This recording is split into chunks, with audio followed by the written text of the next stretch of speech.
உபாகமம் 31வது அதிகாரம் அதனுடைய 8வது வசனத்தை நம்ம வாசிக்கலாம். கர்த்தர் தாமே உனக்கு முன்பாக போகிறவர், அவர் உன்னோட இருப்பார், அவர் உன்னை விட்டு விலகுவதும் இல்லை, உன்னை கைவிடுவதும் இல்லை, நீ பயப்படவும் கலங்கவும் வேண்டாம் என்றான். ஹல்லேலூயா. கர்த்தர் தாமே உனக்கு முன்பாக போகிறவர், அவர் உன்னுடனே கூட இருப்பார், அவர் உன்னை விட்டு விலகுவதும் இல்லை, உன்னை கைவிடுவதும் இல்லை, ஆகையால் நீ பயப்படவும் கலங்கமும் வேண்டாம் என்றான் என்று சொல்லி மோசே தன்னுடைய கடைசி நாட்களில், அதாவது மோசேக்கு 120 வயது ஆகிவிட்டது. ஆண்டவராகிய தேவனாகிய கர்த்தர் மோசே இடத்துல பேச ஆரம்பிக்கிறார். மோசே, நீ மரிக்கும் காலம் சமீபித்து விட்டது என்று சொல்லுகிறார். அப்பொழுது மோசே யோசுவா இடத்துல சொல்லும்படியாய் கூட அமைந்த ஒரு வார்த்தை தான் இந்த வார்த்தை. கர்த்தர் உனக்கு முன்பாக போவார், கர்த்தர் உன்னோடு கூட இருப்பார், கர்த்தர் உன்னை விட்டு எந்த சூழ்நிலை விலக மாட்டார் என்று சொல்லி மோசே யோசுவாட்ட தன்னுடைய பொறுப்புகளை எல்லாம் அங்க கொடுக்கிறதை நம்ம பார்க்க முடிகிறது. கொடுப்பதோடு மாத்திரமல்ல, தேவனாகிய கர்த்தர் என்னோடு எப்படி இருந்தாரோ அதே போல மாறாதவராய், விலகாதவராய், மறையாதவராய், மங்காதவராய் உன்னோடு கூட இருப்பார் என்று சொல்லி மோசே ஆணித்தரமாய் அங்கு யோசுவாவை கானான் தேசத்துக்கு நேராய் ஜனங்களை வழிநடத்தும்படியாய் கூட அனுப்பி கொடுக்கும் நேரத்தில் சொன்ன வார்த்தை தான் இந்த வார்த்தைகள். ஹல்லேலூயா. இந்த 3 காரியத்தை நம்மால் பார்க்க முடியும். கர்த்தர் உனக்கு முன்னே போவார், அவர் உன்னோடு கூட இருப்பார், அவர் உன்னை விட்டு விலகவும் மாட்டார், உன்னை கைவிடவும் மாட்டார் என்று சொல்லி ஒரு ஒரு நம்பிக்கையை கொடுத்து யோசுவாவை அனுப்பக்கூடியதை நம்ம பார்க்க முடிகிறது. தேவனை சார்ந்து, தேவனை பற்றி கொண்டு, அவரை அண்டிக் கொண்டு, அவரை பிடித்து கொண்டு வாழுகிற பிள்ளைகளுக்கு கர்த்தர் கொடுக்கிற ஒரு நம்பிக்கை என்னவென்றால் அவருடைய வார்த்தை. ஆமென். அந்த வார்த்தை நாம் விடுதியா, ஒரு கர்த்தர் நம்ம இடத்துல ஒரு வார்த்தையை கொடுக்கும் பொழுது அந்த வார்த்தையை பிடித்து நாம் தேவ சமூகத்தில் நிற்கும் பொழுது அந்த வார்த்தைக்குள்ள இருக்கிற ஜீவன் அந்த எந்த சூழ்நிலைக்குள்ள நாம் இருக்கிறோமோ அந்த சூழ்நிலை உயிர்ப்படும்படி ஆய்கூட செய்துவிடும். ஹல்லேலூயா. அதைத்தான் இந்த வசனத்திலிருந்து நான் கற்றுக்கொள்ள முடிந்தது. இன்னைக்கு இந்த மெசேஜ் இனிமே தான் நம்ம போறோம். அப்ப தேவனாகிய கர்த்தர் நம்மோடு கூட எப்போதும் இருக்கிறார் என்பதை நாம் உணர்ந்து கொள்ள வேண்டும். ஆண்டவராகிய கர்த்தர் மனிதனை படைத்ததுடைய நோக்கம் என்னவென்றால் அவனை தன்னோடு கூட வைத்துக் கொள்ளும்படியாகத்தான் படைத்தார். வானத்தையும் பூமியையும் சமுத்திரத்தை படைக்கிறார், எல்லாவற்றையும் படைக்கிறார். எல்லாவற்றையும் எதற்காக படைக்கிறார் என்றால் தன்னோடு கூட ஒரு மனிதனை வைத்து என்றென்றைக்கும் அவனோடு கூட வாசம் பண்ணும்படியாய் கூட ஒரு மனிதனை படைப்பதற்கு முன்பாகவே அந்த மனிதனுக்கு என்னெல்லாம் தேவை என்பதை அறிந்து கர்த்தர் 6 நாள் அளவும் எல்லாவற்றையும் உண்டாக்கி வைத்துவிட்டு அந்த கடைசி நாள் 6வது நாளில அங்க மனிதனை தன்னுடைய சாயலில் உண்டாக்குனதுடைய நோக்கம் என்னவென்றால் அவனை தன்னோடு கூட வைத்துக் கொள்ளும்படியாக. ஆமென். அதனால தான் ஆதாமை படைத்து ஆதாமோடு அவர் பகலில் குளிர்ச்சியான வேளையிலே தோட்டத்திலே கடந்து வந்து அவனோடு உலாவி பேசி அவனோடு சம்பாஷிக்கிறதை நாம் பார்க்க முடிகிறது. நம்மோடு கூட தேவனாகிய கர்த்தர் அவர் இருக்க விரும்புகிறார். அவர் என்றென்றைக்கு நம்மோடு கூட தங்கி வாசம் பண்ண விரும்புகிற கர்த்தராய் இருக்கிறார். வேதத்துல பார்க்கும் பொழுது பல பரிசுத்தவான்கள் சொல்லுவார்கள், நான் பிறந்த நாள் முதல் இந்நாள் வரைக்கும் என்னை ஆதரித்து வந்த தேவனுக்கு ஸ்தோத்திரம் என்று சொல்லி யாக்கோபு சொல்லுகிறான். இன்னும் நீங்க பார்த்தீர்கள் என்றால் அங்க பவுல் அடிகளார் எழுதும் பொழுது சொல்ற, உலக தோற்றத்துக்கு முன்பாகவே ஆண்டவராக இயேசு கிறிஸ்துவுக்குள் என்னை தெரிந்து கொண்டு என்று எழுதுகிறான். எவ்வளவு பெரிய வெளிப்பாடு பவுலுக்கு இருந்தது என்று அந்த வசனத்தை தியானிக்கும் போது நான் அறிந்து கொண்டேன். உலக தோற்றத்திற்கு முன்பாகவே, அதாவது வானமும் பூமியும் படைக்கப்படவில்லை, சமுத்திரத்துக்கு இன்னும் வட்டடிக்கவில்லை, அங்கு விலாசம் கொடுக்கப்படவில்லை, ஆனாலும் அதற்கு முன்பாகவே ஒரு மனிதனை இந்த பூமிக்கு கொண்டு வருவதற்குரிய காரியத்தை தேவன் செய்து கொண்டிருக்கிறார். ஹல்லேலூயா. அதை உணர்ந்த பவுல் எழுதுகிறான், உலக தோற்றத்துக்கு முன்பாகவே என்னை கிறிஸ்துவுக்குள் முன்குறித்த தேவன் என்று சொல்லுகிறான். ஆமென்.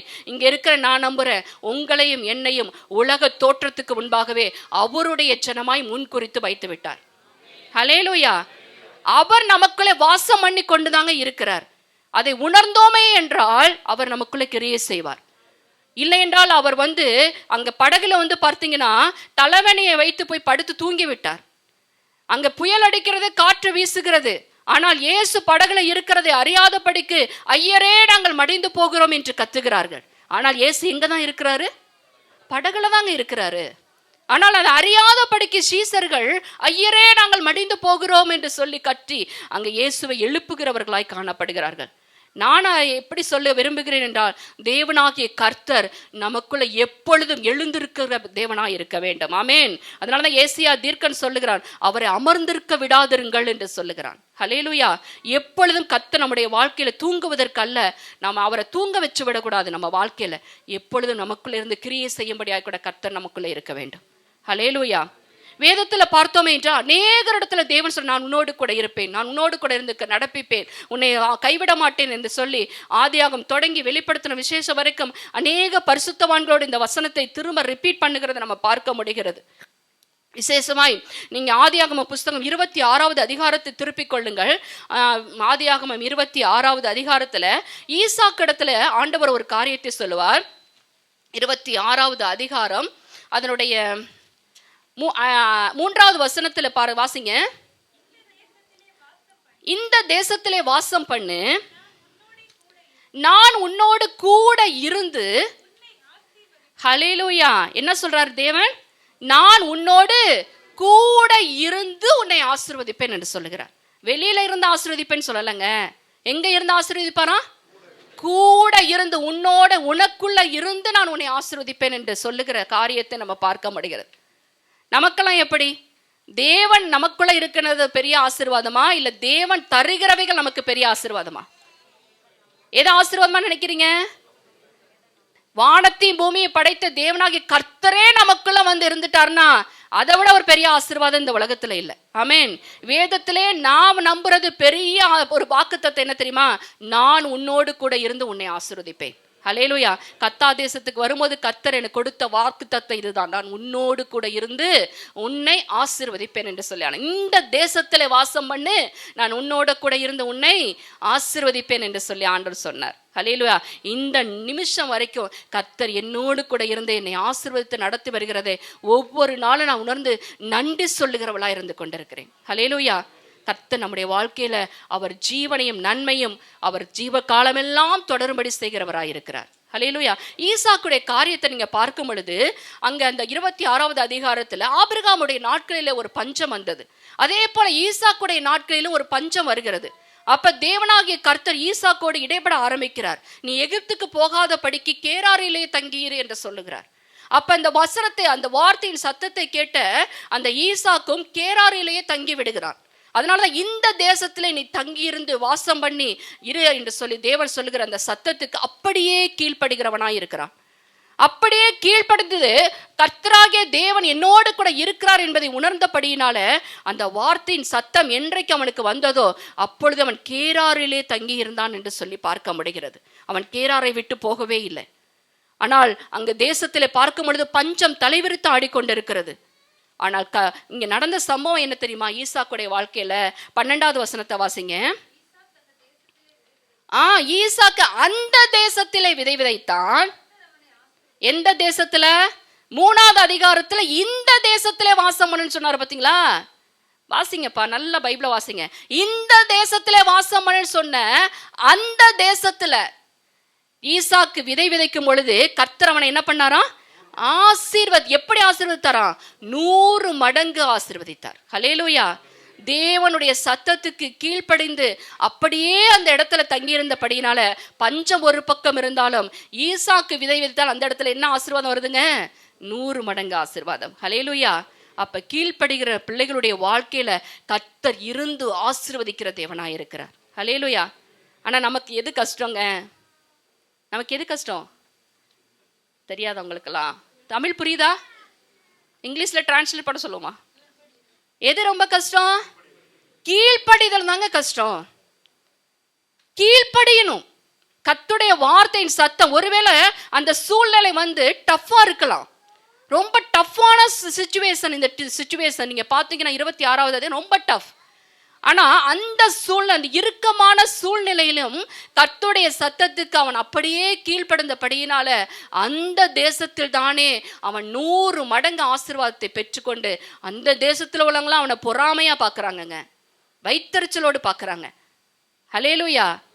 அவங்களுக்கு இல்லாத ஆசீர்வாதம் இவனுக்கு ஏன் வந்தது என்றால் அவன் கர்த்தருடைய வசனத்துக்கு கீழ்ப்படிந்தபடியினால அந்த கேராரிலே தங்கி அப்படியே இருந்த. நம்ம வாழ்க்கையில சூழ்நிலைகள் மோசமா இருக்கலாம். இன்னும் இப்படி போயிட்டு நான் இதை எதிர்பார்க்கவே இல்லையே, எதிர்பார்க்காததெல்லாம் என் வாழ்க்கையில் நடக்குது என்று சொல்லி நீங்க ஒருவேளை அங்கலாய்த்து சோர்ந்து போய் இந்த இடத்துல வந்து உட்கார்ந்து இருக்கலாம். இந்த நாள் கர்த்தர் உங்களோடு பேசிக் கொண்டிருக்கிறார். நீ இந்த தேசத்துல இருங்கிறார்.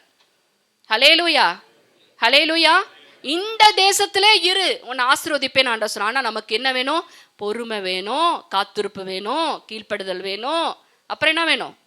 இதெல்லாம் இருந்தால்தான் கர்த்தர் நம்மை ஆசீர்வதிக்கிறது மூலமாய் ஜனங்கள் நம்மை தேவன் நம்ம இடத்துல இருக்கிறதை அறிந்து கொள்ளும்படியாய் கூட செய்வார். ஹல்லேலூயா. அதைத்தான் இந்த காரியத்தில் நம்ம கர்த்தர் உன்னோடு கூட இருந்து உன்னை ஆசீர்வதிப்பார். அப்ப நம்மோடு கூட கர்த்தர் இருக்க வேண்டும் என்றால் முதலாவது நாம் கீழ்ப்படுகிற பிள்ளைகளாக இருக்க வேண்டும். ஈசாக்குடைய தகப்பனை நீங்க எடுத்து பாருங்க, ஆபிரகாமுடைய வாழ்க்கைய. ஆபிரகாமை வந்து 12வது அதிகாரத்துல தேவன் அழைக்கிறார். உன் தேசத்தையும் உன் இனத்தையும் உன் சகோதரையும் உன்னுடைய குடும்பம் எல்லாத்தையும் விட்டுட்டு நான் காண்பிக்கும் தேசத்துக்கு போ என்று சொல்லும் பொழுது ஆபிரகாம் எந்த ஒரு மறுத்தரமும் சொல்லாதபடிக்கு அவன் அப்படியே புறப்பட்டு போகிறவனாய் காணப்பட்டான். 13வது அதிகாரத்துல கர்த்தர் அவனுக்கு வாக்குத்தத்தத்தை கொடுக்க ஆரம்பிக்கிறார். எடுத்து வாசிக்கலாம். ஆதியாகமம் 13வது அதிகாரத்துல நீங்க வாசிக்க முடியும். 16, 17, 18 வாசிக்கலாம். பூமியின் தூளை போல பெருக பண்ணுவேன் என்று கர்த்தர் சொல்ல ஆரம்பிக்கிறார். ஹல்லேலூயா. இந்த 15வது அதிகாரத்துல 5-6 வசனத்தை நீங்க வாசிக்கும் பொழுது வெளியே அழைத்து வானத்தை அண்ணாந்து பார், நட்சத்திரங்களை என்ன உன்னாலே கூடுமானால் என்ன என்று சொல்லு. முதலாவது பூமி தூளத்தலை போல உன்னை ஆசீர்வதிப்பேன் என்று சொல்லுகிறார். இரண்டாவது பார்த்தீங்கன்னா வானத்தின் நட்சத்திரங்களை உன்னால என்ன கூடுமா ஆபிரகாம்? கவுண்ட்லெஸ் நட்சத்திரங்களை யாராலுமே எண்ண முடியாது. அது இப்படியாய் கூட உன்னுடைய ஆசீர்வாதங்கள், உன்னை நான் ஆசீர்வதிக்கிற ஆசீர்வாதங்கள் இருக்கும் என்று சொல்லுகிறார். அது மாத்திரமல்ல, 17வது அதிகாரத்தை நீங்க எடுத்து பார்க்கும் பொழுது அவனோடு உடன்படிக்கை பண்ணுகிறவராய் இருக்கிறார். அவனுடைய பெயரை மாற்றுகிறார். இனி ஆபிராம் அல்ல, நீ ஆபிரகாம், நீ தேசத்தின் எல்லா ஜனங்களுக்கு நீ தகப்பன் என்று சொல்லி அவனுடைய பெயரை மாற்றுகிறார். நீ ஜாதிகளுக்கு தகப்பன் என்று சொல்லுகிறார். உன்னிடத்திலிருந்து ராஜாக்கள் புறப்படுவார்கள் என்று சொல்லுகிறார். அவனுடைய உடன்படிக்கையை வந்து அவர் உறுதிப்படுத்தி கொடுக்கிற அதிகாரமாய் 17வது அதிகாரத்தை மாற்றுகிறார். இது எல்லாவற்றிலும் ஆபிரகாம் கர்த்தருக்கு கீழ்ப்படிந்தவனாய் காணப்பட்டான். ஹல்லேலூயா. கர்த்தருக்கு கீழ்ப்படுகிற பிள்ளைகளுடைய வாழ்க்கையில கர்த்தர் இருந்து ஆசீர்வதிப்பாருங்க. ஹல்லேலூயா. அதே போல 22வது அதிகாரம் வரும்பொழுது ஒரு சோதனையை தேவன் அனுமதிக்கிறார் ஆபிரகாமுக்கு. கர்த்தர் ஆபிரகாமை சோதிக்கிறார். ஏன் சோதித்தார் என்றால் அவருடைய சத்தத்துக்கு அவன் உண்மையாய் கீழ்ப்படுகிறானா இல்லையா என்பதை ஆண்டவர் அறிந்து கொள்ளும்படியாக கூட கர்த்தர் ஆபிரகாமை சோதிக்கிறவராய் காணப்படுகிறார். அந்த சோதனையிலும் அந்த இதுலயும் ஒரு டஃப்பான ஒரு சிச்சுவேஷன், ரொம்ப ஒரு நெருக்கமான சூழ்நிலை வருகிறது. அதுலயும் அவன் கர்த்தருக்கு எந்த ஒரு மறுத்தரமும் சொல்லாதபடிக்கு அவன் தன்னுடைய ஒரே பேரான அது ஏக சுதன் என்று பாராமல் அவனுடைய மகன் ஈசாக்கை பலியிட வேண்டும் என்று சொன்ன காரியத்துல அவன் அப்படியே கீழ்ப்படிந்து அவனை பலியிடும்படியாய் கூட கொண்டு செல்கிறான். ஹல்லேலூயா. நம்மளாம் எப்படிங்க இருக்கிறோம்? வர்றோம், ஏதோ வசனத்தை கேட்குறோம், போறோம். ஏதோ வாழ்க்கையில ஏதாவது கொஞ்சம் வந்துருச்சுன்னா நம்ம நினைச்சுக்கிறோம் கர்த்தர் நம்மளை ஆசீர்வதிச்சிட்டாரு, நம்மளதான் ஆண்டவருக்கு பிடிக்குது, அதனாலதான் இதெல்லாம் நமக்கு தெரியாது தராரு அப்படின்னு நினைச்சிரும். அப்படி கிடையாது. இதெல்லாம் வந்து அன்னைக்கு யூத் மீட்டிங்ல ரெபேக்கா மக நல்ல அழகா சொன்னான். அதாவது உலக பிரகாரமான காரியத்தை வைத்து நாம் தேவனை என்ன பண்ண முடியாது, மெஷர் பண்ணவே முடியாது. அதுல வந்து நமக்கு ஒரு திருப்தியே இருக்காது. ஒரு கோடீஸ்வரனா இருந்தா அடுத்து என்ன ஆகுன்னு நினைப்போம், மில்லேனியர், அடுத்து பில்லேனியர். அதுக்கு ஒரு அதுக்கு ஒரு முடிவே கிடையாது, இன்ஃபினிட்டி. ஆனால் தேவனுடைய காரியத்திற்கு வரும் பொழுது தேவன் அதில் நம்மை வைத்து நடத்துகிற விதங்கள் வித்தியாசமாய் நம்மை உருவாக்கி நம்மளை மறுரூபமாக்கி அவருடைய சாயலுக்கு நம்மளை நடத்தி முடிவிலே அவருடைய மகிமையிலே சேர்க்கும்படியாய் கூட கர்த்தர் ஸ்டெப்பா நம்மை ஸ்டெப் பை ஸ்டெப்பா கொண்டு போறதை நம்ம பார்க்க முடிகிறது. ஹல்லேலூயா. கர்த்தர் நம்மை நேசிக்கிறபடியினால தான் இத்தனை காரியங்களை அவர் நம்முடைய வாழ்க்கையில செய்கிறவராக இருக்கிறார். இங்க நீங்க பார்க்கும் பொழுது அங்க ஆபிரகாமை அங்க ஆசீர்வதித்து கொண்டு வரும் பொழுது ஒரு சோதனையும் அனுமதிக்கிறார். அந்த சோதனையும் அவன் ஏற்றுக்கொண்டவனா இருந்தபடினால தான் கர்த்தர் ஆபிரகாமை பார்த்து ஒரு வார்த்தை சொல்லுவாரு. 22வது அதிகாரத்துல நீங்க வாசிக்க முடியும். ஆதியாகமம் 22வது அதிகாரத்துல 12வது வசனத்துல வாசிக்கலாம். அப்பொழுது அவர் போடாதே, ஒன்றும் செய்யாதே,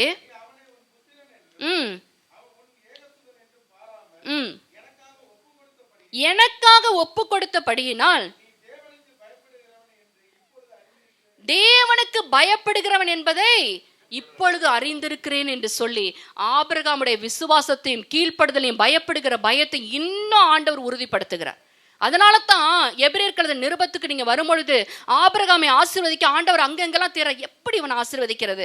அப்பதான் சொல்ல, நிச்சயமாகவே நான் உன்னை ஆசீர்வதித்து உன்னை பெருகப்படுவேன் என் மீது ஆணையிட்டு சொல்கிறேன் என்று அவர் மேல ஆணையிடுறாருங்க. ஹல்லேலூயா.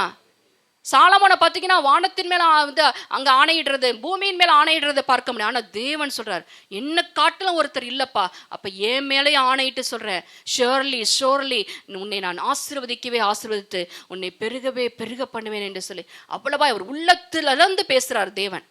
ஹல்லேலூயா. சில காரியங்கள் நம்மளை ஆசீர்வாதத்தை பெற்றுக்கொள்ளாத காரணம் நம்ம தான். ஆண்டவர் காரணம், ஏன் ஆண்டவர் எனக்கு மட்டும் கொடுக்க மாட்டுறாரு, ஆண்டவர் எல்லாருக்கும் கொடுக்குறாரு, எனக்கு ஏன் இல்லை இவ்வளவு தாமதம்? அதுக்கு காரணம் நம்ம தான். ஹல்லேலூயா. அப்ப கர்த்தரை நம்ம யார் என்று அறிந்து கொண்டோமே ஆனால் அவருடைய ஆசீர்வாதத்தை நாம் முழுவதுமாக இந்த பூமியிலே சுதந்திரித்துக் கொள்ள முடியும். ஒவ்வொரு மனிதனும் பிறக்கும் பொழுதே பூமிக்குரிய ஆசீர்வாதத்தினாலும் வானத்திற்குரிய ஆசீர்வாதத்தினாலும் அந்த மனிதனை கர்த்தர் ஆசீர்வதிக்கும்படியாகத்தான் இந்த பூமிக்கு கொண்டு வருகிறார். அப்ப இந்த பூமியில இருக்கும் பொழுது நாம் அவர் நமக்கென்று வைத்திருக்கிற எல்லா ஆசீர்வாதங்களையும், அதாவது நான் மெட்டீரியலிசமா சொல்லல, ஆனா அவர் ஆவிக்குரிய ஆசீர்வாதங்களையும் உலக பிரகாரமான ஆசீர்வாதங்கள் எல்லாவற்றையும் கர்த்தர் நமக்கு தந்து அவர் நம்மிலே மகிமைப்படுகிற கர்த்தராக இருக்கிறார். இந்த மெசேஜுக்குள்ளே போல 10:15 போட்டுமா? ஹல்லேலூயா. கர்த்தர் அப்படியாய் கூட நம்மை நடத்துகிற தேவனாய் இருக்கிறப்ப தேவனுக்கு கீழ்ப்படுகிற பிள்ளைகளாய் நாம் இருக்க வேண்டும். எல்லாம் ஒரு டஃப்பான சிச்சுவேஷன் வந்தாலும் அந்த சூழ்நிலையிலும் நாம் கர்த்தரை சார்ந்து கொண்டு அவர் நமக்கு என்ன வார்த்தை கொடுக்கிறாரோ அந்த வார்த்தைக்கு கீழ்ப்படுகிற பிள்ளைகளாய் இருப்போமே ஆனால் அந்த வார்த்தைக்குள்ள இருக்கிற ஆசீர்வாதத்தை சுதந்திரித்துக் கொள்ளும்படியாய் கூட கர்த்தர் நமக்கு அருள் செய்கிறவராய் இருக்கிறார். ஹல்லேலூயா. ஆண்டவரிடத்துல என்ன வேணாலும் நடக்கலாம்னா நீங்க மாத்திரம் கூட இருங்கன்னு சொல்லி கேட்கிற பிள்ளைகளாய் இருக்க வேண்டும். என் வாழ்க்கையில் என்ன வேணாலும் நடக்கட்டும் ஆண்டவரே, ஆனால் நீங்கள் மாத்திரம் என்னோட கூட இருக்கணுமாப்பா. ஆமென். இழப்பு வரலாம், தோல்வி வரலாம், ஏமாற்றம் வரலாம், கஷ்டங்கள் வரலாம், நஷ்டங்கள் வரலாம், இன்னும் நம்ம எதிர்பார்த்தவைகள் நடக்காமல் இருக்கலாம். ஆனால் ஆண்டவர்கிட்ட சொல்ல, ஆண்டவரே நீங்கள் மாத்திரம் என்னோட கூட இருக்கணும் ஆண்டவரே. ஹல்லேலூயா. கொடுத்தாலும் சரி எடுத்தாலும் சரி நீங்கள் என் கூட இருக்கணும் ஆண்டவரே. அப்படிப்பட்ட ஒரு மனநிலை உடைய பிள்ளைகளாக இருப்போமே ஆனால் கர்த்தர் அதை கண்டு மகிமை அடைவார், மகிழ்ச்சி அடைவார். ஆமென். அதனால தான் சொன்னேன், நீங்க இதுல ஆபிரகாம் சொல்வார், யெகோவா ஈரே எல்லாம் பார்த்துக்கொள்ள, மை ப்ரொவைடர். அதாவது அவன் கர்த்தரை வந்து எப்படி பார்க்கறானா, எல்லாம் பார்த்து என் வாழ்க்கையில என்ன நடந்தாலும் எல்லாத்துக்கும் ரெஸ்பான்சிபிலிட்டி அவர் தான். அவரை சார்ந்து வாழ்கிற ஆபிரகாமுக்கு அவனுடைய வாழ்க்கையில என்ன நடந்தாலும் அதுக்கு யாரு தான் பொறுப்பு? கர்த்தர் தான் பொறுப்பு. அதனாலதான் அவன் சொல்ல, கர்த்தருடைய பர்வதத்தில் எல்லாம் பார்த்து கொள்ளப்படும். ஹல்லேலூயா. ஆமென். அது ஒரு பேக்கேஜ் மாதிரிங்க. எல்லாம் ஜெகவா ஜைரே அப்படிங்கிறது ஒரு பேக்கேஜ். எப்படி நம்ம ஒரு வேலைக்கு போனால் ஒரு பேக்கேஜ் கொடுக்க, அலவன்ஸ் கொடுத்து ஒரு எல்லாம் கொடுத்து ஒரு பேக்கேஜுக்குள்ள நம்மளை கொண்டு வராங்களோ அதே போல முழு வேதாகமத்தில் ஒரு பேக்கேஜ் உள்ள ஒரு வசனம் எதுன்னு பார்த்தீங்கன்னா எல்லாம் பார்த்து கொள்ளப்படும். ஹல்லேலூயா. கர்த்தருடைய பர்வதத்தில் எல்லாம் பார்த்து கொள்ளப்படும். எதை குறித்து கலங்காதீங்க. நீங்க செய்ய வேண்டியது எல்லாம் ஆண்டவருக்கு கீழ்ப்படுகிற பிள்ளைகளாய் அவருடைய சத்தத்துக்கு செவி சாய்த்து ஆண்டவர் என் வாழ்க்கையில என்ன செய்ய நினைத்தாரோ அதை செய்து முடிக்க வல்லவர் என்று சொல்லி அவரை சார்ந்து வாழுகிற பிள்ளைகளாய் இருப்பீர்களே ஆனால் அவர் உங்களோடு கூட இருந்து உங்களை ஆசீர்வதிப்பார். ஆமென். நம்ம வாசிச்ச உபாகம் 31:8 முதலாவது பார்த்தீங்கன்னா, கர்த்தர் நாம் முன்னாக போக, கர்த்தர் நமக்கு முன்னே போவார் என்று சொல்லப்பட்டிருக்கு. கர்த்தர் முன்பாக கடந்து போவார். அதான் இங்க வாசிங்க, கர்த்தர் தாமே போதும் பிரதர், கர்த்தர் தாமே உனக்கு முன்பாக. அப்ப நம்ம வாழ்க்கையில கர்த்தரை நம்ம முன்பாக போவதற்கு நாம் அனுமதிக்க வேண்டும். ஏன் அனுமதிக்கணும் அப்படின்னு சொல்லி பாத்தீங்கன்னா, கர்த்தர் முன்னாடி போறதுனால நம்ம ஒரு காரியத்தை செய்வதற்கு முன்னாடி கர்த்தர் நம்ம முன்னாடி போறாருன்னா என்ன நடக்கும்னா, நீங்க ஏசாயா தீர்க்கதரிசன புத்தகம் 45:2 வாசிக்கும் பொழுது இருக்கும். வாசிங்க ஏசாயா 45:2. நான் உனக்கு முன்னே போய் கோணலானவைகளை செவ்வையாக்குவேன் என்று கர்த்தர் சொல்லுகிறார். ஹல்லேலூயா. அவர் நமக்கு முன்னாக போனாரே என்றால் நமக்கு முன்பாக இருக்கிற தடைகள், நமக்கு முன்பாக இருக்கிற கோணலானவைகள், நமக்கு முன்பாக இருக்கிற கரடானவைகள், முரடானவைகள் எல்லாவற்றையும் கர்த்தர் என்ன பண்ணிடுவாரு? செவ்வையாக்கி விடுவார். ஹல்லேலூயா. சில நேரங்களில் நம்ம வந்து என்ன பண்ணுவோம்னா, நம்மளுடைய செல்ஃப்ல நம்ம ஓடிட்டு இருப்போம், நம்மளுடைய சுயத்துல ஓடிக்கொண்டு இருப்போம். இப்படி பண்ணிட்டா இது நடந்து, இது பண்ணா இது நடக்கும், இது செஞ்சா அப்படி செஞ்சிடலாம்னு சொல்லிட்டு நம்ம டிபெண்ட் பண்ணி வாழ்ந்துட்டு இருப்போம். அப்ப அதுல பாத்தீங்கன்னா காலங்களும் வருஷங்களும் சமயங்களும் நேரங்களும் தான் போய் கழிந்து போகுமே ஒழிய நாம் ஆசீர்வாதத்தை சுதந்திரத்துக் கொள்ள முடியாது. அப்ப சரண்டர் ஆகிருந்த ஆண்டவரே, இந்த காரியத்துல நீங்க எனக்கு முன்னாடி போங்க ஆண்டவரே. ஹல்லேலூயா. ஆபிரகாமுக்கு ஒரு வேலைக்காரன் இருந்தான். அவனுடைய பெயர் எலியேசர். எலியேசர்கிட்ட ஒரு பொறுப்பை அங்கு ஆபிரகாம் கொடுக்கிறார். என்ன பொறுப்பு கொடுத்தார்? நீங்க எடுத்து வாசிக்கலாமே. ஆதியாகமம் 24வது அதிகாரத்துல நம்ம வாசிக்க முடியும். ஆதியாகமம் 24வது அதிகாரத்துல வாசிங்க, 4வது வசனமா வாசிங்க.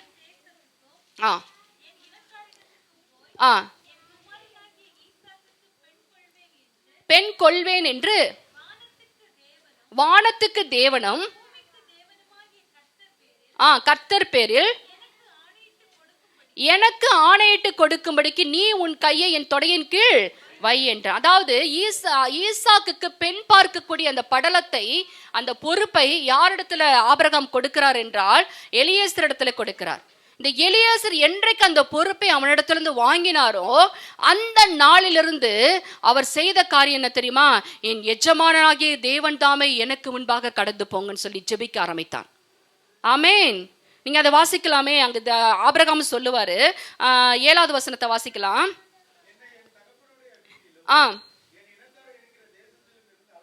அழைத்து வந்தவரும்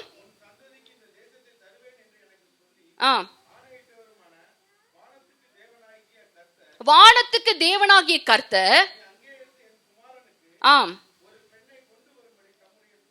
தம்முடைய தூதனை உனக்கு முன்பாக அனுப்புவார். இந்த வார்த்தையை பிடித்து கொண்டான் எலியேசர். அதாவது அவன் போகிற ஒரு வேளையில அவன் திரும்பி வரும்போது என் எஜமானுடைய இருதயத்தையும் சந்தோஷப்படுத்த வேண்டும். என் எஜமான் எந்த வார்த்தையை கொடுத்து என்னை அனுப்பினாரோ அந்த வாக்கின்படியான ஒரு பெண்ணை கொண்டு வந்து என்னுடைய எஜமானுடைய மகனுக்கு கொண்டு வந்து சேர்க்க வேண்டும். அதற்கு ஆபிரகாம் சொன்ன காரியம், என்னுடைய தூதன், கர்த்தருடைய தூதன் உனக்கு முன்னே போவார் என்று சொன்ன அந்த வார்த்தையை எலியேசர் பிடித்து கொண்டு ஜெபித்து ஜெபித்து ஜெபித்து ஜெபித்து அவன் அங்கு பதான் அராமுக்கு நேராய் கடந்து போகிறவனாய் காணப்பட்டான். ஹல்லேலூயா.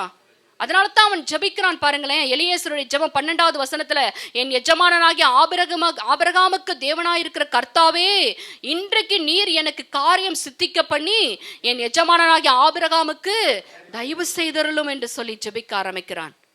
அப்படியே ஜெபித்து போகும் பொழுது கர்த்தருடைய தூதனானவர் அவனை நேர் வழியாய் நடத்தி கொண்டு போகிறாருங்க. ஆமேன். நேர் வழியாய் நடத்தி கொண்டு போய் ஈசாக்குக்கு அவன் பிறக்கும் போதே அவனுக்கென்று நியமிக்கப்பட்ட அந்த பெண் பிள்ளையை கரெக்டாய் கொண்டு வந்து சேர்க்கிறவனாய் காணப்பட்டான். ஹல்லேலூயா. அங்க நீங்க பார்க்க முடியும், நேர் வழியாய் நடத்தி கொண்டு போகிறான். நாம் யாருடைய வழியை நாம் பின்பற்றுகிறவர்களாய் இருக்கிறோம்? கர்த்தர் சொன்னார், நான் உனக்கு முன்னே போவேன், கொணலானவைகளை செவ்வையாக்குவேன். யெகோவா ஷம்மா நமக்கு முன்பாக கடந்து சென்றார் என்றால் அங்கு தடைகள் எல்லாம் விலகும். நாம் தேவனை நமக்கு முன்பாக அனுப்புகிற பிள்ளைகளாய் இருப்போமே ஆனால் கர்த்தர் காரியத்தை சித்திக்க பண்ணி அங்கே நமக்கு தயவருள் செய்கிற தேவனாய் இருப்பார். ஹல்லேலூயா. சித்திக்க பண்ண சக்சஸ் ஆக்கி கொடுப்பார் அந்த காரியத்தை. இங்க ஆபிரகாமுடைய இருதயத்துக்கு ஏற்ற காரியத்தை செய்து முடிக்கும்படியாய் கூட எலியேசர் டிபெண்ட் பண்ணது தேவனை. அவன் ஜெபம் பண்ணி கடந்து செல்லுகிறான். எனக்கு முன்பாக நீங்க போங்க, என் எஜமான் சொன்ன காரியத்தை நான் சக்சஸ் ஆய் முடித்து திரும்பி வரும்படியாய் கூட எனக்கு முன்னாடி நீங்க கடந்து போங்க என்று சொல்லி அவன் கர்த்தரை முன்னாக அனுப்புகிறவனாய் காணப்பட்டான். ஹல்லேலூயா. அப்ப நம்முடைய வாழ்க்கையிலும் தேவனை முன்னாக அனுப்புகிற பிள்ளைகளாய் இருப்போமே ஆனால் அந்த காரியத்துல நமக்கு சக்சஸை கொடுக்கிற தேவனாய் இருப்பார். நமக்கென்று ஒரு வழியை போட்டுக்கொள்ளக்கூடாது. நீதிமொழிகள் புஸ்தகத்துல 14வது அதிகாரத்துல நீங்க 12வது வசனத்தை வாசித்து பார்த்தீர்கள் என்றால், நீதிமொழிகள் 14:12 வாசிக்கலாம். மனுஷனுக்கு செம்மையாய் தோன்றுகிற வழி உண்டு. பாத்தீங்களா? நம்ம சில நேரத்துல ஒரு பாதையில போயிட்டு இருப்போம், இதுதான் கரெக்டான ட்ராக் போல அப்படின்னு சொல்லிட்டு. ஆனா அங்க சொல்லப்பட்டிருக்கு, மனுஷன் அது நமக்கு ஒருவேளை கரெக்டாவும் இருக்கிற மாதிரி தோணும். அதாங்க சொல்லுது, மனுஷனுக்கு செம்மையாய் தோன்றுகிற வழி உண்டு, அதன் முடிவோ எப்படிப்பட்டதா இருக்குமா? மரண வழிகளா இருக்கும். ஆனால் கர்த்தர் நியமித்த பாதையில நாம் கடந்து செல்லுகிற பிள்ளைகளாய், அவரை முன்னே விட்டு அவருக்கு பின்னாக நாம் கடந்து போகிற பிள்ளைகளாய் இருப்போமே ஆனால் அவர் நமக்கு அந்த காரியத்தை சித்திக்க பண்ணுகிற தேவனாய் இருக்கிறார். ஹல்லேலூயா. நம்முடைய வாழ்க்கையில கர்த்தரை முன்னாக விடுவதற்கு நாம் அனுமதிக்க வேண்டும். இந்த நாளிலிருந்து ஒரு தீர்மானம் எடுங்க. ஆண்டவரே, இனி என் வாழ்க்கையில என்ன நேர்ந்தாலும், எந்த காரியம் நடந்தாலும் நீங்க முன்னாடி போய் உங்க சித்தம் இருந்தால் அந்த காரியத்தை எனக்கு வாய்க்க பண்ணி கொடுங்க, இல்லைன்னா அந்த காரியத்தை தடுத்து போடுங்க என்று சொல்லி எப்பொழுதும் ஒரு ஜெப சிந்தையோடு அந்த காரியத்திற்கு நீங்க அடியெடுத்து வைப்பீர்களே ஆனால் கர்த்தர் அந்த காரியத்தில் செயல்பட்டு உங்களுக்கு சித்திக்க பண்ணும்படியாய் கூட செய்வார். ஹல்லேலூயா. கர்த்தர் அப்படிப்பட்ட தேவனாய் இருக்கிறதை நாம் அறிந்து கொள்ள முடியும். அங்க பாத்தீங்கன்னா ஆபிரகாம், அதாவது எலியேசர் அங்க சொன்னபடியாய் கூட ஈசாக்குக்கு ரெபெக்காளை நேர்த்தியாய் கொண்டு வந்து சேர்க்கிறான். வேதத்திலே பெஸ்ட் கப்பிள்ஸ் நிறைய இருந்தாங்க. அது ஒரு கப்பிள், பெஸ்ட் கப்பிள் யாருன்னு பார்த்தீங்கன்னா ஈசாக்கு ரெபெக்காள். ஈசாக்கு கரெக்டா ஒரு ஜோடியை கொண்டு வந்து எலியேசர் சேர்ப்பதற்கு காரணமா இருந்தது என்னவென்றால், அவன் வழியெல்லாம் அவன் தேவனை சார்ந்து கொண்டு நேர்வழியாய் நடத்துகிற தேவனையே பற்றி கொண்டு போனதுனால தான் கரெக்டா ரெபெக்காளை கொண்டு வந்து ஈசாக்கு கொடுக்க முடிந்தது. ஹல்லேலூயா. அங்க ஆபிரகாம் அப்பாவுடைய ஈசாக்குடைய அப்பாவுக்கு சாராள், ஆகார், கேத்துராள், இன்னும் மறுமனையாட்டிகள் எத்தனையோ பேர் இருந்தாங்க. ஈசாக்குடைய மகன் யாக்கோப்புக்கு 4 மனைவிகள் இருந்தார்கள். ஆனால் ஈசாக்குக்கு ஒரே ஒரு மனைவி, அதுதான் ரெபெக்காள். ஆமென். அங்க எலியேசர் அந்த காரியத்துல தன் எஜமான் தன்னிடத்துல கொடுத்த அந்த பொறுப்புக்கு அவன் உத்தரவாதியா இருந்து அந்த காரியத்துக்காக ஜெபித்து வழியெல்லாம் தேவனை தன் முன்பாக அனுப்பி நேர்த்தியான இடத்துல அவரை கொண்டு போய் சேர்த்து ரெபெக்காளை அழைத்து கொண்டு வந்து எஜமான் இடத்துல கொடுக்கும் பொழுது அங்க அவனுடைய காரியத்துல ஆபிரகாம் தயவு செய்தரலும் என்று சொன்னது போல ஆபிரகாமுடைய இருதயம் மகிழும்படியாக கூட அந்த காரியத்தை செய்து முடித்தான். ஹல்லேலூயா. நம்முடைய காரியங்கள், நம்முடைய வாழ்க்கையில சில நேரங்களில் தோல்விகள், ஏமாற்றங்கள் எல்லாம் வருவதற்கு காரணம் என்னவென்றால், நம்முடைய சுய புத்தியை சார்ந்து கொண்டு கர்த்தரை முன்வைக்காத படிக்கு, தேவனை முன்னாக அனுப்பாத படிக்கு நம்மளே நம்முடைய பாதையை அமைத்து கொண்டு போவதனால்தான் அந்த காரியத்துல தோல்விகளையும் ஏமாற்றங்களையும் அங்க இழப்புகளை நம்ம பார்க்கும்படியாய் கூட இருக்கிறது. இந்த நாளில் ஒரு தீர்மானம் எடுங்க. ஆண்டவரே, இனி என் வாழ்க்கையில நீங்க மாத்திரமே முன்னாக போக வேண்டும் ஆண்டவரே. முதலாவது ஸ்டெப்பு அங்க மோசே யோசுவா கிட்ட சொல்ற, கர்த்தர் உன் முன்பாக போவார்.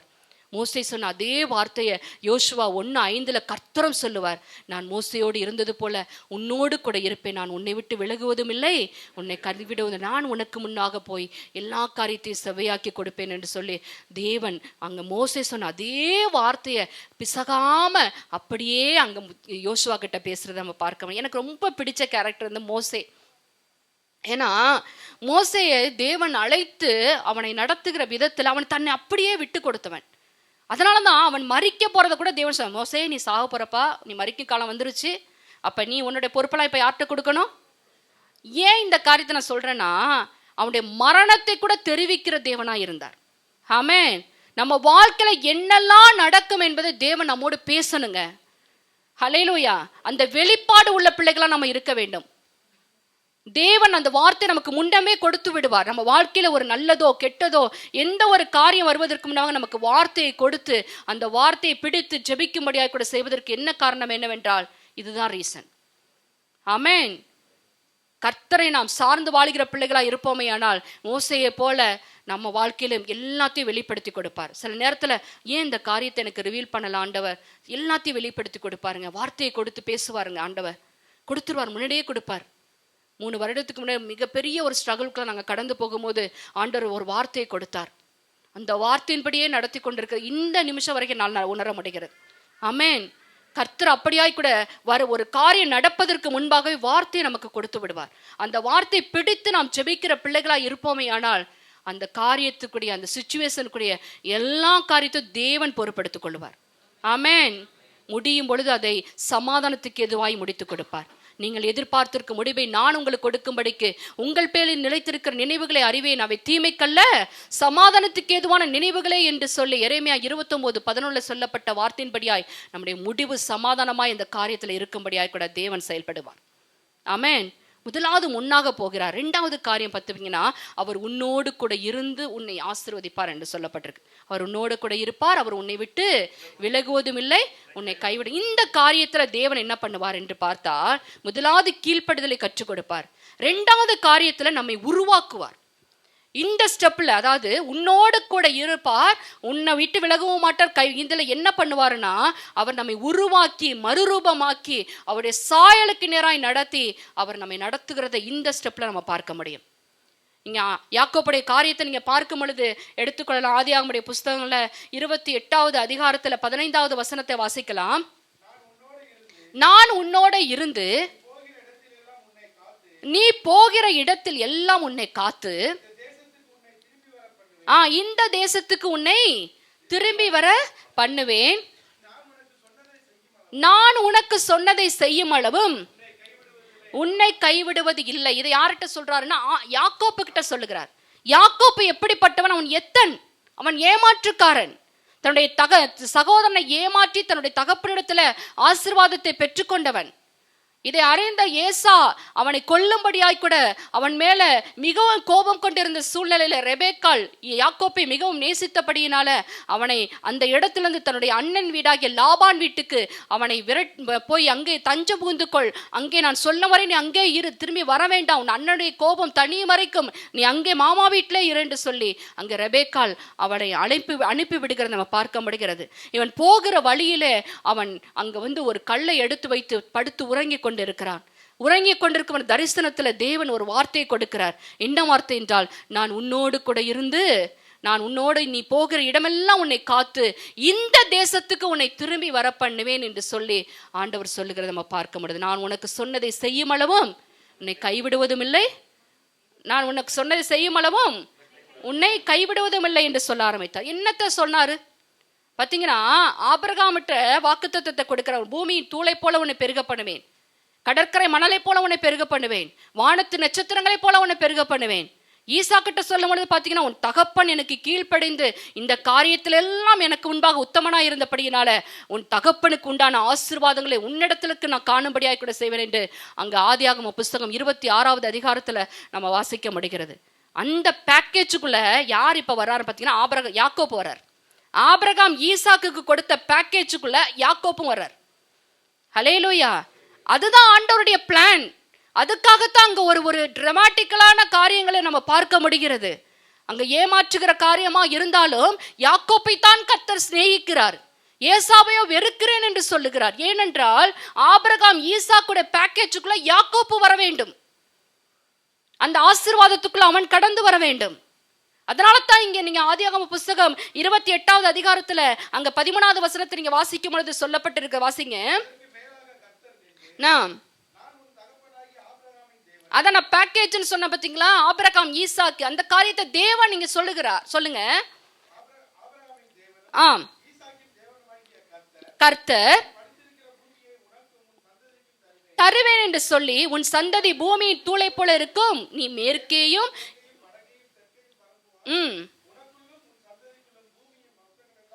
ஆசீர்வதிக்கப்படும் என்று சொல்லி அங்க ஆபிரகாமிட்ட 13வது அதிகாரத்துல 14வது வசனத்திலிருந்து 16வது வசனம் வரைக்கும் சொன்ன அதே காரியத்தை இங்க யாக்கோபு கிட்ட தேவன் ரிப்பீட் பண்ணுகிறார். இதுல என்ன நடக்குது என்றால், அவன் புறப்பட்டு வரும்பொழுது அவன் யாக்கோப்பாய் இருக்கிறான். அவன் அந்த காரியத்தை எல்லாம் முடித்து திரும்பி நான் உன்னை பெத்தேலுக்கு திரும்பி வர பண்ணுவேன், உன் தகப்பன் வீட்டுக்கு மெசபத்தோமியாவுக்கு அவனை திருப்பி கொண்டு வரும் பொழுது அவனை இஸ்ரவேலாய் மாற்றி வைத்திருந்தார். ஆமென். இந்த இடைப்பட்ட காலத்துல, அதாவது ஆதியாகமம் 28வது அதிகாரத்துல 31வது அதிகாரம் வரைக்கும் நடந்த சம்பவங்கள் என்னவென்றால், அவனை உருவாக்கி மறுரூபப்படுத்துகிறார். ஹல்லேலூயா. அவனோடு கூட இருந்து யாக்கோப்பை இஸ்ரவேலாய் மாற்ற முயற்சிக்கிறார். நீங்க ஏசாயா தீர்க்கதரிசன புஸ்தகத்தை திருப்பி கொண்டீர்கள் என்று அங்க பார்க்க முடியும். ஏசாயா தீர்க்கதரிசன புஸ்தகத்தை 43வது அதிகாரத்துல 1-2 வசனத்தை வாசிக்கலாம். இப்போதும் யாக்கோப்பே, உன்னை சிருஷ்டித்தவரும் இஸ்ரவேலே. ஹல்லேலூயா. ஃபர்ஸ்ட் யாக்கோப்பை உண்டாக்கினார், ஆனால் இப்பொழுது அவனை என்ன பண்ணுகிறார்? இஸ்ரவேலாய் உருவாக்குகிறார். ஹல்லேலூயா. வழியில அத்தனை டஃப்பான சிச்சுவேஷன்ஸ் அவனுக்கு கண்டு, எப்படி ஆபிரகாமுக்கு ஒரு டஃப் சிச்சுவேஷன் வந்ததோ, எப்படி ஈசாக்குக்கு ஒரு டஃப் சிச்சுவேஷன் வந்ததோ, அதே போல யாக்கோப்புடைய வாழ்க்கையில் ஒரு டஃப் சிச்சுவேஷன் வருகிறது.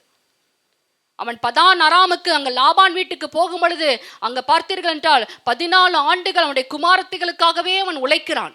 6 ஆண்டுகள் அவனுடைய ஆடுகளை மேய்த்து அதிலே ஒரு 6 ஆண்டுகள் போகிறது. 20 ஆண்டுகள் அதிலேயே கழிந்து விடுகிறது.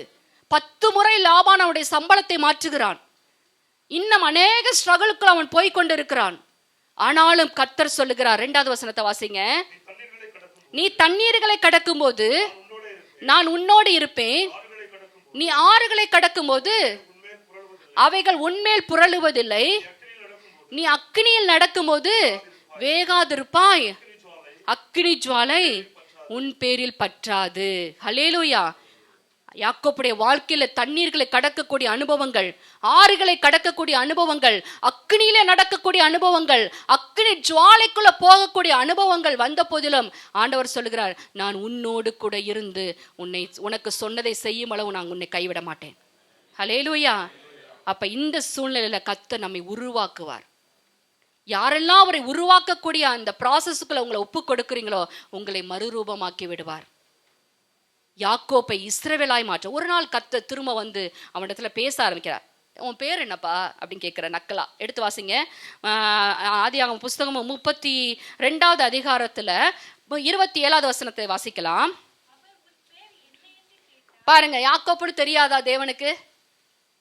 அவன் வாயிலேருந்து சொல்லணும் அவன் பேர் என்னன்னு. என்ன சொல்லணும்? அவசரம், என் பேர் யாக்கோப்பு. வாசிங்க சிஸ்டர். யாக்கோபு என்றான். என் பேர் என்ன? யாக்கோப்பு. இல்ல யாக்கோப்ப, நான் உன் கூட இருந்து உன்னை உருவாக்கினதை நீ உணர்ந்து கொள்ள வேண்டும் என்று சொல்லி அடுத்த வசனத்துல சொல்லுகிறார். அப்பொழுது அவர் இனி யாக்கோப்பு எண்ணப்படாமல் இஸ்ரவேல் எண்ணப்படும். தேவனோடு மனிதரோடு போராடி மேற்கொண்டாயே என்று சொல்லி அவனுடைய பெயரை மாற்றுகிறார். இப்பொழுது அவன் பெயர் என்ன? இஸ்ரவேல். ஏசாயா தீர்க்கதரிசன புஸ்தகம் 43வது அதிகாரத்துல நான் யாக்கோப்பை உண்டாக்கினவரும் இஸ்ரவேலை உருவாக்கினவருமாகிய கர்த்தர் என்று சொல்லி வாசித்தோம் இல்லையா? அப்ப இங்கே அவனை உருவாக்கி விட்டார். அவன் எப்படியாய் மாறிவிட்டான்? இஸ்ரவேலாய் மாறிவிட்டான். இஸ்ரவேல் என்றால் 12 கோத்திரங்களுக்கு தகப்பன். ஆமென். அவன் மூலமாய் 12 கோத்திரங்கள். இப்ப அவனுடைய பேக்கேஜுக்குள்ள 12 கோத்திரங்களும் வருகிறது. ஹல்லேலூயா. அதற்கு மேற்பட்ட ஆசீர்வாதம், என் தகப்பனுடைய ஆசீர்வாதத்திற்கு மேற்பட்ட ஆசீர்வாதம் என்று சொல்லும்படியாய் கூட ஆபிரகாமுக்கு இல்லாத, ஈசாக்குக்கு இல்லாத அது காட்டிலும் மேலான ஆசீர்வாதத்தை யாக்கோப்பு சுதந்திரித்துக் கொள்ளும்படியாய் கூட அவனுடைய வாழ்க்கையில நடந்த காரியத்துக்கு கர்த்தர் அவனோடு கூட இருந்த சமயத்துல அவனை உருவாக்க இவன் தன்னை அவருடைய கையில ஒப்பு கொடுத்திருந்தான். ஆமென். இங்க யாரெல்லாம் கர்த்தருடைய கரத்துல உங்களை ஒப்பு கொடுக்க சித்தமா இருக்கீங்க? ஜாக்கிரதையா சொல்லுங்க. கையில கொடுத்துட்டீங்க, உடைச்சிருவார்.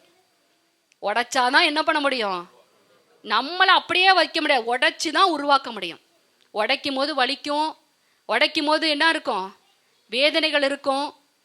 அதன் மத்தியிலும் நீங்க ஆண்டவருக்குள்ள நிலைத்து நிற்பீர்களே ஆனால், ஒரு பாடு வருதா, ஒரு பிரச்சனை வருதா, நாம் உடனே ஆண்டவர் விட்டு போயிடாதீங்க. அவமானப்பட வேண்டிய சூழ்நிலை வந்தா அவமானப்படுத்துவார் தேவன். வெட்கப்பட வேண்டிய சூழ்நிலை வந்தா வெட்கப்படுத்துவார்.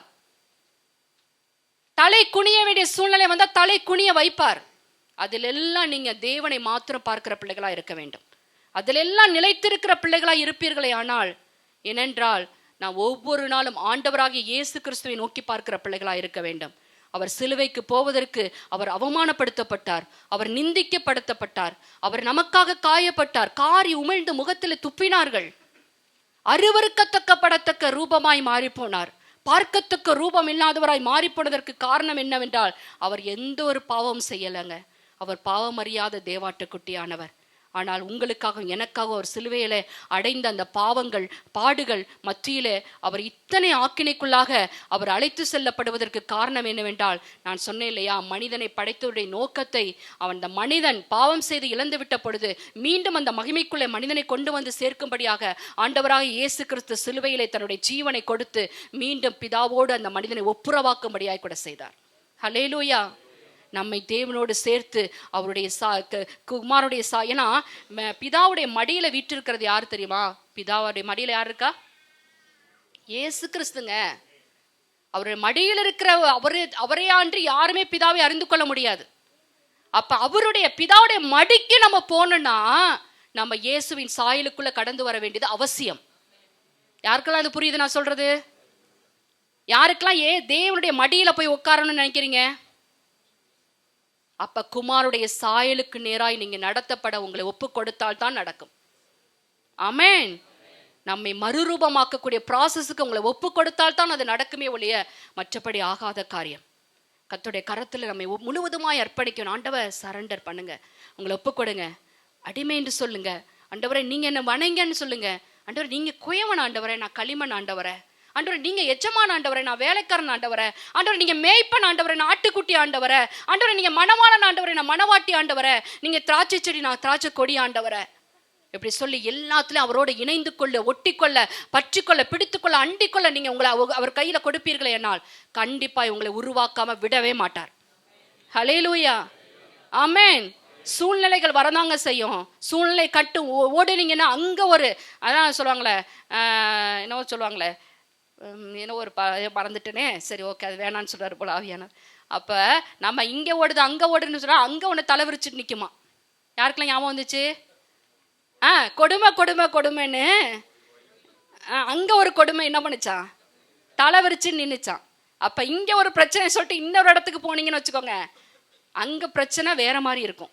அதுக்கு நீங்க ஃபர்ஸ்ட் பிளான் போட்டு இப்படியே உங்க வாழ்க்கை ஃபுல்லா அழிஞ்சு தலையில உள்ள முடியெல்லாம் கொட்டி எல்லாம் போய் வயசாகி மூஞ்செல்லாம் தொங்கி போய் எல்லாம் முடிஞ்சு போயிடும். ஆமே, காலங்களை சமயங்களை என்ன பண்ணிடுவோம், கழித்து வேஸ்ட் ஆக்கி விடுவோம். அதற்கு நான் ஒரே ஒரு காரியம் என்ன, ஆண்டவரே உங்க கையில என்ன கொடுக்குறேன் ஆண்டவரே. ஆமென். நீங்க என் வாழ்க்கையில இருந்தீங்க, என் லைஃப் சித்தி பெறும் ஆண்டவரே, என் லைஃப் சக்சஸ் ஆகும் ஆண்டவரே என்று சொல்லி ஆண்டவருடைய கரத்தில் நம்ம ஒப்பு கொடுக்க வேண்டும். கடைசி ஆண்டவர் நீ பயப்படவும் கலங்கவும் வேண்டாம் என்று அங்க மோசே யோசுவா கிட்ட சொல்லுகிறான். என்ன நம்ம வாழ்க்கையில் நடந்தாலும் பயந்து போய் விடக்கூடாது. ஆமென். ஆண்டவர் வேதத்துல பழைய ஏற்பாட்டுல ஏசாயா தீர்க்க தரிசன புஸ்தகத்துல அதிகமாய் தேவன் சொல்லுகிற நீ பயப்படாதே, நான் உன்னோடு கூட இருக்கிறேன். நீ பயப்படாதே, நான் உன்னோடு கூட இருக்கிறேன். யாக்கோப்பேன்னு சிறுபூச்சியே நீ பயப்படாதே, நான் உனக்கு துணை செய்வேன் என்று சொல்ல. கரத்தை பிடித்து நடத்துகிறது போல பிள்ளை எப்படி தகப்பன் தன் பிள்ளையுடைய கையை பிடித்து நடத்துகிறானோ அதே போல நான் உன் கையை பிடித்து நடத்துவேன் யாக்கோப்பே என்று சொல்லி அவர் நீ பயப்படாதே. ஆமென். இந்த சூழ்நிலைகள் ஏசா வரும்பொழுது அவனுடைய இருதயமெல்லாம் பதபதக்கிறது. எங்க அண்ணன் கொண்டு போட்டுருவானோ என்று சொல்லி யாக்கோப்பு அப்படிதான் அவன் ஆண்டவர் சொன்ன வார்த்தையை அவன் பிடித்து நிற்கிறான். ஆதியாகமம் புஸ்தகம் 32வது அதிகாரத்துல நீங்க வாசிக்க முடியும் 12வது வசனம், தேவரீரோ நான் உனக்கு மெய்யாகவே நன்மை செய்து உன் சந்ததி எண்ணி முடியாத கடற்கரை மணலை போல மிகவும் பெருகப்படுவேன் என்று சொன்னீரே. ஆமென். நீங்க சொன்னீங்கப்பான்னு சொல்லி அந்த வசனத்தை பிடித்து நிற்கிறான். அந்த வசனம் தாங்க அவனை ஏசா வெறியோடு வரல, அவனை கட்டி தழுவி முத்தமிட்டு போனானுங்க. ஆமென். ஏசா ஏதாவது வெறுப்பை காட்டினான்னு பார்த்தீங்களா? இல்லை. அங்க என்னப்பா உனக்கு பரவாயில்லப்பான்னு சொல்லி அந்த இடத்துல அந்த ஒரு சமாதான உடன்படிக்கை 2 பேருக்குள்ள நடப்பதற்கு என்ன காரணம் என்றால், அவருடைய வழிகள் கர்த்தருக்கு பிரியமா இருந்தால் அவருடைய சத்துருக்களும் சமாதானமாகும்படி செய்வார். ஏன் சில நேரத்தில் நமக்கு சில பேர் சத்துருவாவே இருக்கிறாங்க, என்னதான் பண்ணாலும் கொஞ்ச நாள் நல்லா இருக்காங்க, சில பேர் திரும்ப நமக்கு விரோதமாக எழும்புறாங்கன்னா நம்ம வழிகளை நாம் சரிப்படுத்தாமல் இருக்கிறோம் என்று அர்த்தம். இங்கே யாக்கோப்பு அவனுடைய வழியிலே சாய்ந்து விடாதபடிக்கு கர்த்தர் காட்டுகிற பாதைக்கு தன்னை ஒப்பு கொடுத்தபடியினால்தான் அவனுடைய வழிகள் கர்த்தருக்கு பிரியமாய் இருந்தபடியினால் அங்கு ஏசா என்கிற சத்ருவை சமாதானமாகும்படியாக கூட கர்த்தர் கொண்டு வந்தார். ஹல்லேலூயா. யாருக்கெல்லாம் நான் பேசுறது புரியுது என்று தெரியவில்லை. கர்த்தர் இந்த நாள் உங்களோட பேசி கொண்டிருக்கிறார், நம்மோடு பேசி கொண்டிருக்கிறார். இப்படிப்பட்ட தேவனை நீங்க இழந்து விட்டீர்கள் என்றால் வேறு எதுவுமே நீங்க இந்த பூமியை அனுபவிக்க முடியாது. தேவனாகிய கர்த்தர் சொல்ல ஆரம்பித்தார் ஏசாயா தீர்க்க தரிசன புத்தகம், இப்பொழுது நான் உன்னை கைவிட்டேன், ஆனாலும் உருக்கமான இரக்கங்களினால் உன்னை சேர்த்து கொள்ளுவேன் என்று சொல்லுகிறார். ஹல்லேலூயா. ஒரு செகண்ட் தேவன் நம்மளை கைவிட்டாலும் நம்ம லைஃப் போயிருங்க. ஒரு செகண்ட் நம்மளை மறந்துட்டால் நம்ம ஒண்ணுமே இல்லாம போயிருவாங்க.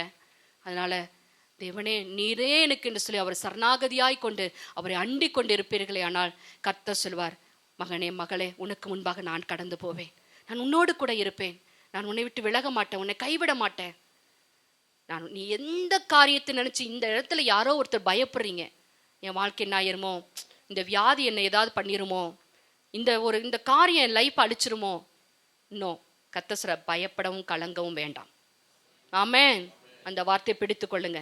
திரும்ப திரும்ப சந்தேகப்படாதீங்க, திரும்ப திரும்ப ஆண்டவர் மேல அவிசுவாசம் கொள்ளாதீங்க. கர்த்தரை உறுதியாய் பிடித்து கொண்டு, ஆண்டவரை நீங்க முன்னாடி போங்க, ஆண்டவரை நீங்க என் கூட இருங்க, ஆண்டவரை நீங்க என்னை விட்டு விலகிறாதீங்க, ஆண்டவரை நான் உங்களோடு இருப்பேன் ஆண்டவரேன்னு சொல்லி அவருடைய மார்பிலை சாய்ந்து கொள்ளுகிற இடத்துக்கு நீங்க வருகிற பிள்ளைகளாய் இருப்பீர்களே, ஆனால் கர்த்தர் உங்களோடு கூட இருந்து உங்களை ஆசீர்வதிப்பதை இந்த உலகம் பார்க்கும்.